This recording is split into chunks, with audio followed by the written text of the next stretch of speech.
ولا تجعلوا مع الله إلها آخر إني لكم منه نذير مبين كذلك ما أتى الذين من قبلهم من رسول إلا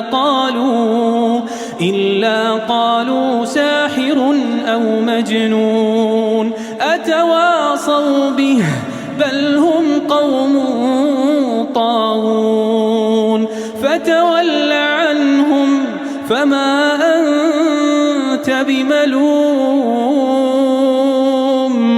وذكر فإن الذكرى تنفع المؤمنين. الحمد لله رب العالمين والعاقبة للمتقين ولا عدوان إلا على الظالمين والصلاة والسلام على المصطفى البشير النذير السراج المنير سيدنا وحبيبنا محمد صلى الله عليه وعلى آله وصحابته ومن اهتدى بهديه إلى يوم الدين. أما بعد. Toute la louange et la gloire à Allah, le clément, le miséricordieux, le tout miséricordieux, le très miséricordieux. Que la paix, le salut et la bénédiction d'Allah soient sur le sceau de tous les prophètes, le prophète de la paix, le prophète de la miséricorde, le prophète Muhammad sallallahu alayhi wa sallam. Que la paix soit sur lui, sur sa famille, sur ses illustres compagnons et sur tous ceux qui suivent et suivront ses enseignements jusqu'au jour du jugement dernier. Chers fidèles de la Sunna TV, nous vous adressons la salutation de l'islam, la salutation universelle, la salutation de paix, en vous disant Assalamu alaikum wa rahmatullahi wa barakatuh. Que la paix, le salut et la bénédiction d'Allah soient sur vous et qu'Allah subhanahu wa ta'ala exauce nos invocations, qu'il nous pardonne tous nos péchés, qu'il accepte de nous nos différentes adorations dans ce mois béni, le mois de Ramadan. Chers fidèles, nous rendons grâce à Allah subhanahu wa ta'ala qui nous a bien permis de commencer le mois de Ramadan et d'évoluer dans le mois jusqu'à ce jour. Déjà 15 jours écoulés du mois de Ramadan. Nous sommes à mi-parcours de la fin du mois. Le mois de la bénédiction, le mois du pardon, le mois de la miséricorde, le mois dans lequel les portes du paradis sont ouvertes et les portes de l'enfer sont hermétiquement fermées. Tous les anges, tous les djinns, les shaitans, les rebelles parmi les djinns sont enchaînés. Ils n'ont plus aucune possibilité de perturber la tranquillité des croyants et des hommes d'Allah subhanahu wa ta'ala. Ils ne peuvent plus chuchoter dans les oreilles des croyants pour perturber leur quiétude et leurs adorations. Et comme on le dit, tout ce qui est bon ne tarde pas. Quand c'est bon, on a le sentiment que ça va vite. Bien que les jours sont pareils, les jours sont les mêmes, mais on a le sentiment que les jours du mois de Ramadan filent très vite. Puisque nous aimerions que ça dure longtemps avec nous. Mais la jouissance d'une bonne chose ne permet pas à l'homme de ressentir la longévité de celle-ci. Chers téléspectateurs, déjà 15 jours écoulés. Ça veut dire que nous nous rapprochons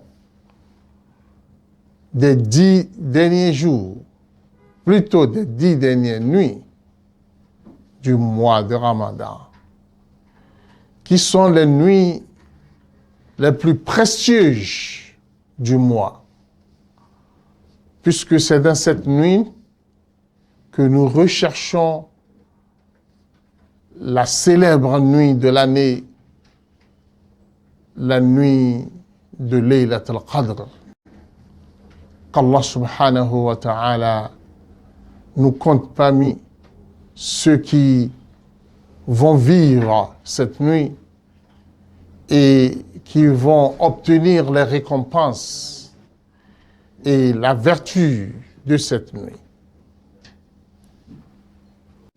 Et pour gagner cette nuit, Allah subhanahu wa ta'ala, par amour pour la communauté de Muhammad sallallahu alayhi wa sallam, nous a gratifié de certaines adorations qui vont vous donner avec assurance et qui vont vous permettre d'avoir cette nuit avec assurance. Parmi ces adorations, nous avions l'i'tikaf. L'i'tikaf qui a pour sens le retrait spirituel. C'est-à-dire, le musulman, pendant les 10 derniers jours, il va opter pour rester constamment à l'intérieur de la mosquée pour adorer Allah subhanahu wa ta'ala. Je le précise bien, rester constamment à l'intérieur de la mosquée pour l'adoration d'Allah subhanahu wa ta'ala et pour se retirer de toutes les jouissances de ce bas monde. Toutes les jouissances, je veux dire, sans exception. Le marché, le commerce, les affaires, les différentes préoccupations de l'homme sur cette terre. Il veut se retirer de cela et il doit se retirer de cela quand il décide de vouloir faire le i'tikaf. En se retirant de toutes sortes de jouissances de ce bas monde, il va se confier à Allah subhanahu wa ta'ala et se mettre à échanger discrètement avec Allah. Et il va rentrer dans la communion avec Allah subhanahu wa ta'ala pendant ces jours,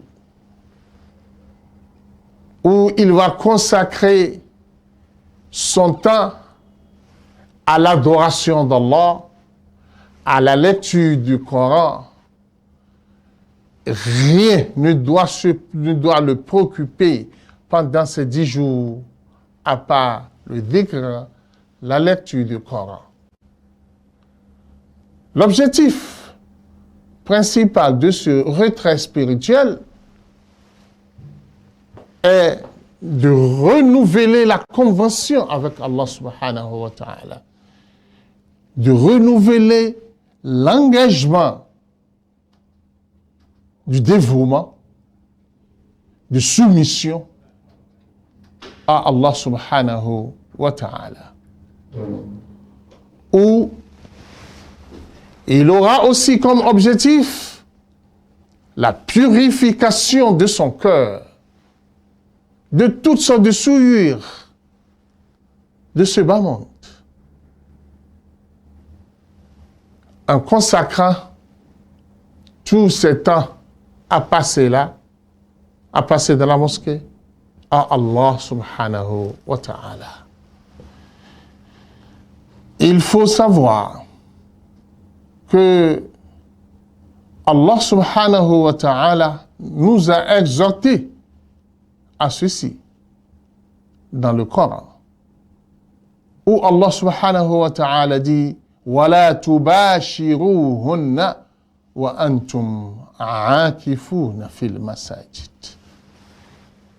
Éloignez-vous définitivement de vos épouses pendant ce moment et restez constamment à l'intérieur de la mosquée.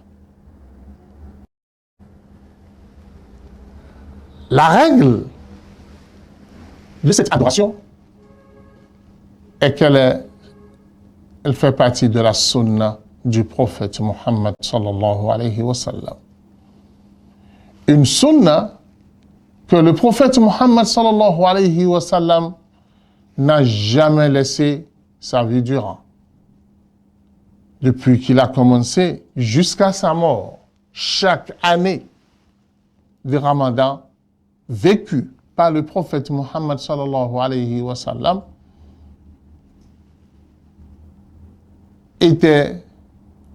l'i'tikaf faisait partie de ses adorations pendant le Ramadan. Puisque Aïcha nous a informé que le prophète Muhammad sallallahu alayhi wa sallam se donnait à l'adoration pendant ces 10 jours de manière différemment des autres jours du mois de Ramadan. Et il se prépare bien, il se donne plus de force pour l'adoration d'Allah subhanahu wa ta'ala.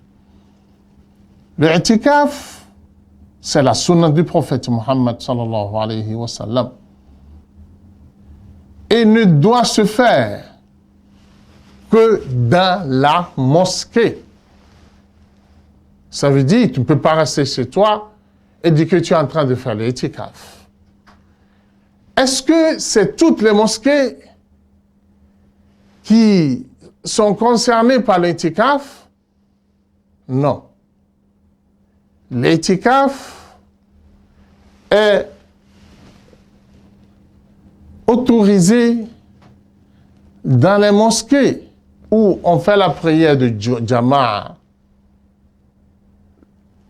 où celui qui fait l'itikaf aura la possibilité de faire toutes les prières en groupe, en Jama'a.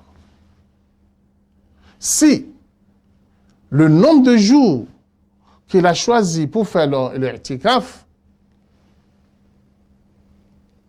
un vendredi, on ne va pas trouver un vendredi dans ces jours. Puisque le minimum de jours d'itikaf est un jour et une nuit. Tu peux faire 2, tu peux faire 3 jours et une nuit. Ou bien tu décides de faire les 10 derniers jours et nuits du mois de Ramadan. Alors si tu décides de vouloir faire l'itikaf pendant les 10 dernières nuits du Ramadan, les derniers jours et dernières nuits du Ramadan, tu es appelé à faire ton itikaf à l'intérieur d'une mosquée où on prie la prière de Juma, où on célèbre la prière de Juma, pour que tu puisses faire le Juma tranquillement sans être obligé à sortir de la mosquée pour aller vers le Juma. Mais si tu trouves qu'il n'y a pas une mosquée de Juma proche de toi et dans ton entourage, il n'y a pas de problème. Tu peux faire ton itikaf dans la mosquée où on prie le Jama. Le jour de vendredi, tu peux aller à la mosquée de Juma. C'est entièrement permis. Mais ce qu'il faut savoir, puisque nous avions dit au départ que c'est un retrait spirituel, c'est-à-dire se débarrasser définitivement de la dunya. Toutes les distractions de ce bas monde, tu dois y mettre fin. Ce qui veut dire que celui qui vient à la mosquée pour faire l'i'tikaf ne doit pas être celui-là qui a son téléphone de WhatsApp où il scrolle des images, il quitte une image vers l'autre, où il consulte son téléphone tout le temps, le Facebook. Si tu te mets à cela, je pense que toi, il faut que tu saches que tu n'as pas de itikaf. Parce que un retrait spirituel ne peut se manifester par des consultations des images, des films et consorts. Celui qui s'en va pour le itikaf ne doit pas perdre son temps, même dans des simples discussions avec amis à l'intérieur de la mosquée. Ce n'est pas permis pour celui qui fait le itikaf. Sauf s'il reçoit un visiteur ou bien son épouse le visite, il peut échanger avec le visiteur simplement et se retirer pour son adoration. Parce que les 10 jours à passer dans la mosquée doivent être 10 jours d'intense adoration, de recueil spécial pour Allah subhanahu wa ta'ala. Là, tout tas de distractions sont interdites. Tout ce qui pourrait le porter vers la distraction est interdit. Les discussions qui pourraient l'amener à l'interdiction sont aussi interdites. Parce que quand tu es dans le itikaf et tu commences par bavarder avec les frères, ça pourrait t'amener à la calomnie, au colportage, à des injures, à la médisance. Tout ceci sont interdits lors des itikaf. Il est même dit qu'il n'est pas permis à un cheikh d'enseigner le Coran lors de l'itikaf. Parce que l'itikaf est fait pour la concentration dans le dhikr, dans la lecture du Coran, dans le tasbih, dans ces différents actes de concentration en adoration vis-à-vis d'Allah subhanahu wa ta'ala. C'est ainsi qu'il n'est pas permis à celui qui fait l'itikaf de sortir de la mosquée pour une besoin quelconque, à part un besoin religieux pressant, comme nous l'avions dit tout à l'heure, la prière de Juma, qui, si dans la mosquée où il fait l'itikaf, la prière de Juma ne tient pas là, il lui est permis de sortir pour aller célébrer la Juma dans l'autre mosquée. Aussitôt fini, il revient pour son itikaf. Ça, c'est une sortie religieuse ou une sortie pour un besoin personnel pressant, tel que s'il ressent, il veut aller se mettre à l'aise. Si il n'y a pas de toilette propre et adéquate dans la mosquée, là où il fait l'itikaf, il lui est permis de sortir pour aller se mettre à l'aise dans un endroit approprié. Ou bien, il n'a personne qui pourra lui apporter à manger.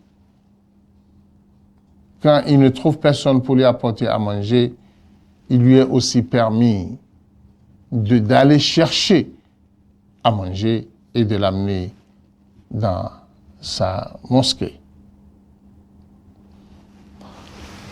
À part ceci, les autres sorties sociales sont interdites pour celui qui fait l'itikaf. Par exemple, sortir pour aller présenter les condoléances à quelqu'un qui a perdu ses parents ou participer à l'enterrement, ce n'est pas permis pour celui qui est dans le itikaf. Ou bien sortir pour aller visiter un ami. Non.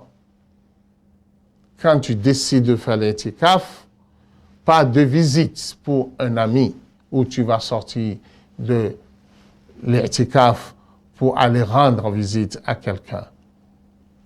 Non. Tu dois rester à l'intérieur de la mosquée et il ne t'est pas permis de sortir pour quelques besoins quelconques. Il n'est pas permis pour celui qui fait l'itikaf de faire le commerce au moment de l'itikaf. Parce que le commerce, c'est l'acte mondain. Ce n'est pas un acte spirituel. Et quand tu fais le commerce, tu occupes ton cœur par l'argent et par le dunya. Alors que tu as décidé de te retirer pour Allah et de se débarrasser de tout ce qui est mondain. C'est pour cela que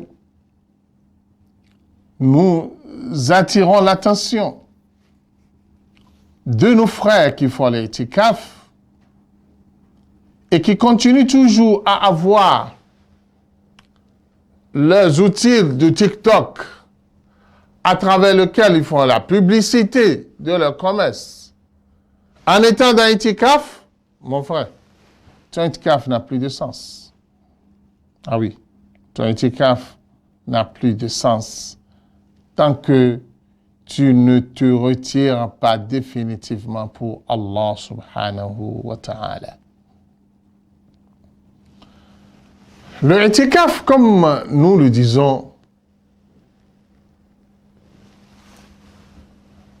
la seule chose qui annule complètement, définitivement ton itikaf, c'est de sortir et d'aller avoir un rapport sexuel avec ton épouse. Puisque le Coran est clair, wala tubashiruhunna wa antum aakifuna fil masajid. Au moment où vous êtes en train de faire l'itikaf, ne vous approchez plus de votre épouse tout au long du jour de l'itikaf. Et quand tu le fais, tu as mis fin à ton itikaf. Ne t'assois plus dans la mosquée.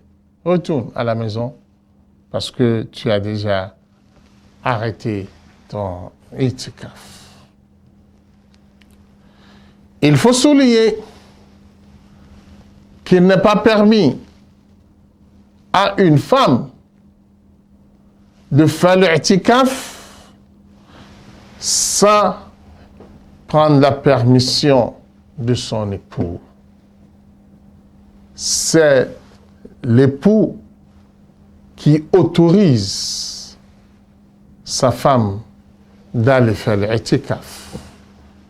Ça veut dire que si une femme fait l'itikaf sans l'autorisation de son époux, son itikaf sera invalidé. Ça ne sera pas accepté par Allah subhanahu wa ta'ala. C'est pour tout cela, il faut nécessairement qu'elle prenne l'autorisation de son époux. Chers frères, vous qui décidez d'aller faire l'itikaf, écoutez-moi bien. L'itikaf se fait à l'intérieur de la mosquée. Et vous savez bien que la mosquée a ses règles. La mosquée a ses éthiques.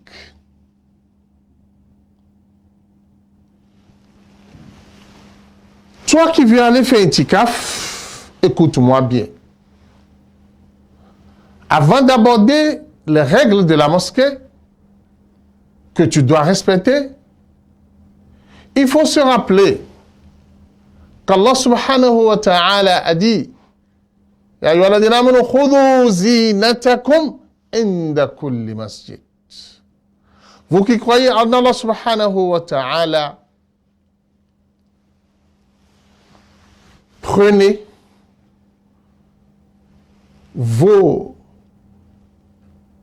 habillements propres et sortez vers la mosquée en toute beauté. Ce qui veut dire que lorsque tu veux aller faire itikaf, tu dois être propre. Tu dois être bien habillé, bien parfumé. Et tu dois te maintenir propre tout au long du jour que tu vas passer pour le itikaf. Tu es appelé à te laver, tu es appelé à te rendre propre, parce que tu veux adorer Allah. Et tu veux échanger sincèrement avec Allah. At-tahur shatr al-iman. La purification est la moitié de la foi.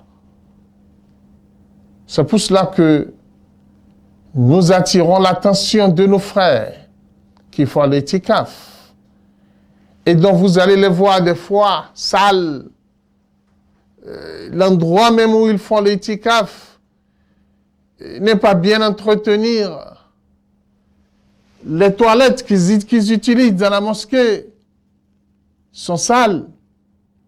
Ils ne prennent pas soin de l'entretenir. Ils attendent que la mosquée envoie toujours celui qui va nettoyer si celui-là n'est pas prêt. Ils ne veulent pas être au service de la mosquée. Ah non, ça fait partie de l'adoration. إنما يعمر مساجد الله من آمن بالله واليوم الآخر وأقام الصلاة وآتى الزكاة ولم يخش إلا الله فعسى أولئك أن يكونوا من المهتدين. Ceux qui meublent la mosquée, qui s'occupent de la mosquée, ce sont ceux qui croient en Allah subhanahu wa ta'ala. Et au jour du jugement dernier, et qui n'ont peur de personne en dehors d'Allah subhanahu wa ta'ala. Alors celui qui veut faire l'itikaf est appelé à la propriété, au premier point. Il est appelé à l'entretien de la mosquée, deuxième point. Il est appelé au respect des enseignements de la mosquée. Allah subhanahu wa ta'ala dit وَطَهِّرْ بَيْتِيَ لِلطَّائِفِينَ وَالْعَاكِفِينَ وَالرُّكَّعِ السُّجُودِ. Aux responsables de la mosquée, Allah vous exige ceci. Rendez la mosquée propre. Entretenez la mosquée pour ceux qui vont venir faire l'itikaf. Alors vous qui avez des mosquées qui répondent aux critères de l'itikaf, il est très important pour vous pour que vous rendez la mosquée propre et vous permettez à ceux-là qui veulent faire itikaf d'y faire l'itikaf. Je disais tantôt que celui qui veut faire l'i'tikaf doit connaître les éthiques de la mosquée. Et quand nous parlons d'éthique de la mosquée, c'est-à-dire la mosquée ne doit pas servir d'un lieu de bavardage, d'un lieu de dispute, où vous qui êtes venus pour le i'tikaf, vous allez déclencher des débats qui ne sont même pas des débats religieux, qui seront simplement des fois des débats sur le sport, des débats politiques. Ah non. Non. Quand vous êtes venu pour l'i'tikaf, vous devez consacrer vos temps dans l'adoration d'Allah subhanahu wa ta'ala. Puisque c'est un retrait spirituel. Alors quand c'est un retrait spirituel, vous ne devrez qu'adorer Allah subhanahu wa ta'ala pendant ce moment. Comme nous l'avions dit au départ, que le i'tikaf fait partie des adorations qui vont permettre aux musulmans d'obtenir le Laylatul Qadr. Oui. Parce que lorsque tu restes constamment, jour et nuit, dans la mosquée, et tu as tout ton temps pour l'adoration d'Allah, la nuit de Laylatul Qadr te trouvera préoccupé par l'adoration d'Allah subhanahu wa ta'ala. Tu es dans le dhikr, tu es dans la lecture du Coran. C'est ainsi que tu vas sans aucune difficulté obtenir le Laylatul Qadr, qui est la plus grande nuit que le musulman puisse gagner dans une année. Puisque le Coran nous a dit « Inna anzalnahu fi laylatil qadr » Nous l'avions fait descendre, c'est-à-dire le Coran, la nuit du Qadr. « Wa ma adraka ma laylatul qadr » Qu'entends-tu de la nuit de Qadr? On entend de cela, comme elle a dit, Laylatul Qadr khayrun min alfi shahr. Cette nuit a plus de valeur que 1000 mois. Il est valorisé auprès d'Allah subhanahu wa ta'ala dans ses récompenses, dans ses vertus, plus que 1000 mois, qui est égal à 84 ans, quelques mois. Et celui qui sera concentré dans son i'tikaf aura valablement gagné cette nuit. C'est pour cela que l'i'tikaf est très, très important pendant les 10 jours, les 10 nuits, les 10 dernières nuits du mois de Ramadan. Et comme nous l'avions dit au départ, que le prophète Mohammed sallallahu alayhi wa sallam n'a jamais et jamais laissé ces 10 jours sans faire l'i'tikaf. Alors, ce n'est pas obligatoire, mais c'est important. Et vous qui répondez au service, comment vous pouvez faire pour bénéficier de ce retrait spirituel pendant le mois de Ramadan. Ça, il faut le dire. Je l'ai dit tantôt que le nombre de jours permis pour l'i'tikaf varie selon l'occupation de chacun. Celui qui va au boulot et qui ne pourra pas rester 10 jours, 10 nuits dans la mosquée pour faire l'i'tikaf, peut passer une nuit, un jour. C'est le minimum. Ou il se dirige vers la mosquée à l'heure de iftar et il reste jusqu'au lendemain et jusqu'au iftar prochain. Alhamdulillah, il a déjà consommé un itikaf de cette année. S'il a la possibilité d'ajouter un jour, 2 jours, 3 jours, selon sa capacité. Alors, toi, fonctionnaire musulman, pendant le mois de Ramadan, moi, je l'ai toujours souhaité à mes fidèles en leur disant que, mon frère, l'État ou ton entreprise a l'habitude de t'accorder un mois de congé. Wallahi, tente le voir. Mets tes congés dans le mois de Ramadan. Et décide de profiter de ce congé pour adorer Allah subhanahu wa ta'ala. Et pour accomplir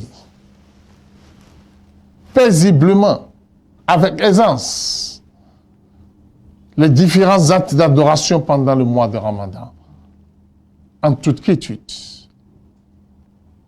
sans être bousculé par les travaux du service. Tu te soumets à Allah subhanahu wa ta'ala pendant tout le mois. Tu laisses tout le dunya pour Allah. Wallahi, tente le voir. Les 11 mois qui vont suivre ce Ramadan, tu vas les voir meilleurs 11 mois de l'année pour toi. Puisque celui qui se donne à Allah verra d'énormes récompenses auprès d'Allah subhanahu wa ta'ala. Alors, chers téléspectateurs, l'i'tikaf, c'est dans les 10 dernières nuits, les 10 derniers jours de Ramadan. Les 10 dernières nuits de Ramadan sont les nuits dans lesquelles se trouve le Laylatul Qadr. Et le Laylatul Qadr, on est appelé à rechercher cette nuit.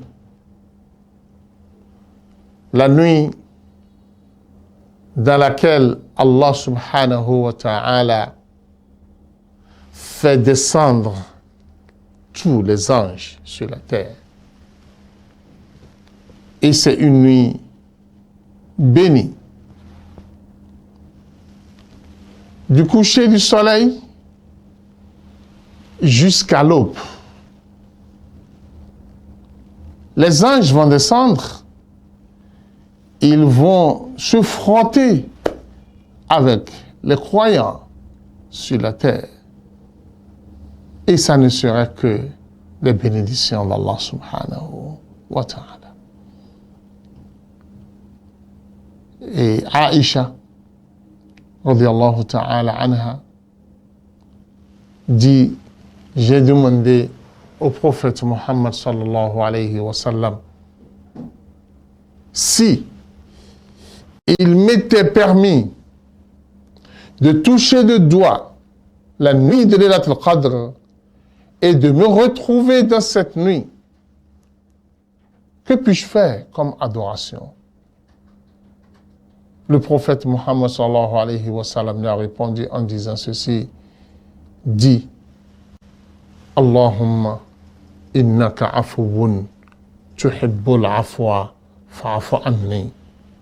اللهم إنك عفو تحب العفو فاعف عني. Ô Seigneur, tu es le pardon.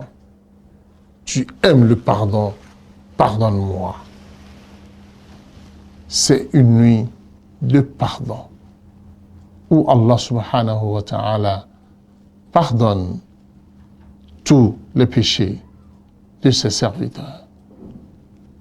Et le prophète Muhammad sallallahu alayhi wa sallam dit: Man qama laylatal qadri imanan wa ihtisaban ghufira lahu ma taqaddama min dhanbi.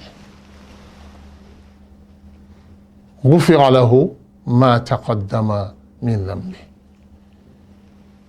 Quiconque se lève la nuit de Qadr dans la foi et dans l'espérance de récompense auprès d'Allah subhanahu wa ta'ala, Allah va lui pardonner tous ses péchés. Tous ses péchés lui seront pardonnés. Et comme je l'ai dit, toi qui viens pour l'i'tikaf, tu auras facilement cette possibilité. Je reviens à nos frères qui font l'i'tikaf et qui transforment l'i'tikaf à des périodes de débat, à des périodes d'échange, où certains même transforment le moment pour le moment de sommeil. Oui, mon frère, tu peux dormir, mais à la limite, simplement, du besoin de ton besoin physique, et non dormir tout le temps. Il arrive même des fois pour certains qui font l'intikaf, à l'heure de prier, il est en train de dormir. Lorsqu'on fait le tahajjud, il fait une partie, il s'en va se coucher. Ah non, tu es venu à la mosquée, tu as décidé d'y rester pour que tu puisses se retirer définitivement de la dunya et de toute la jouissance de ce bas monde. Chers fidèles, l'i'tikaf est d'une importance capitale pour le musulman pendant le mois de Ramadan. Ça te permet de retourner vers Allah subhanahu wa ta'ala. Écoute bien le hadith du prophète Muhammad sallallahu alayhi wa sallam qui dit: Ma min rajulin muslim yuwattinu nafsahu fil masajid illa tabashbasha Allahu lahu. Le prophète Muhammad sallallahu alayhi wa sallam dit: aucun musulman ne va s'installer à l'intérieur de la mosquée pour adorer Allah subhanahu wa ta'ala sans que le Seigneur Allah ne sourire par-dessus son visage. C'est-à-dire, le prophète dit qu'Allah sera tellement content de lui et Allah va sourire de le voir en train d'accomplir l'adoration. Imagine qu'Allah soit content de quelqu'un jusqu'à ce que Allah sourie pour la voir, pour du fait qu'il est à l'intérieur de la mosquée en train d'adorer Allah. Et celui qui vient pour passer un nombre de jours en se débarrassant de la dunya, en tournant dos à toutes les réjouissances de la dunya, toutes les distractions de dunya, il tourne dos à cela. Il vient vers Allah et il s'isole. Il rompt complètement toute relation mondaine, relation d'affaires, relation de business, relation de quoi que ce soit. Il préfère sa relation avec Allah subhanahu wa ta'ala au-dessus de toute relation pendant ces moments. Il renouvelle son engagement vis-à-vis d'Allah, de rester fidèle à l'adoration, de rester fidèle à Allah subhanahu wa ta'ala, de se débarrasser de toutes sortes de souillures.